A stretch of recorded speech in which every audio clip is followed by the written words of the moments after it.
بسم اللہ الرحمن الرحیم۔ السلام علیکم ورحمۃ اللہ وبرکاتہ۔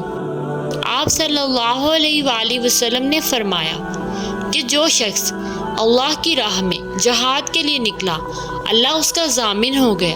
اللہ تعالیٰ فرماتا ہے اس کو میری ذات پر یقین اور میرے پیغمبروں کی تصدیق نے اس سرفروشی کے لیے گھر سے نکالا ہے۔ میں اس بات کا ضامن ہوں کہ یا تو اس کو واپس کر دوں ثواب اور مال غنیمت کے ساتھ، یا شہید ہونے کے بعد جنت میں داخل کر دوں۔ رسول اللہ صلی اللہ علیہ وآلہ وسلم نے فرمایا، اور اگر میں اپنی امت پر اس کام کو دشوار نہ سمجھتا تو لشکر کا ساتھ نہ چھوڑتا، اور میری خواہش ہے کہ میں اللہ کی راہ میں مارا جاؤں، پھر زندہ کیا جاؤں، پھر مارا جاؤں، پھر زندہ کیا جاؤں، پھر مارا جاؤں۔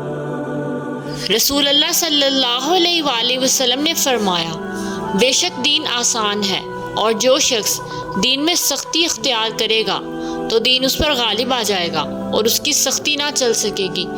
بس اس لیے اپنے عمل میں پختگی اختیار کرو، اور جہاں تک ممکن ہو میانہ روی برتو اور خوش ہو جاؤ کہ اس طرز عمل سے تم کو دارین کے فوائد حاصل ہوں گے، اور صبح اور دوپہر اور شام اور کسی قدر رات میں عبادت سے مدد حاصل کرو۔ نماز 5 وقتہ بھی مراد ہو سکتی ہے کہ پابندی سے ادا کرو۔ رسول اللہ صلی اللہ علیہ وآلہ وسلم نے فرمایا کہ تم میں سے کوئی شخص جب اپنے اسلام کو عمدہ بنا لے، یعنی نفاق اور ریا سے پاک کر لے، تو ہر نیک کام جو وہ کرتا ہے اس کے عوض 10 سے لے کر 700 گنا تک نیکیاں لکھی جاتی ہیں، اور ہر برا کام جو وہ کرتا ہے تو وہ اتنا ہی لکھا جاتا ہے جتنا کہ اس نے کیا ہے۔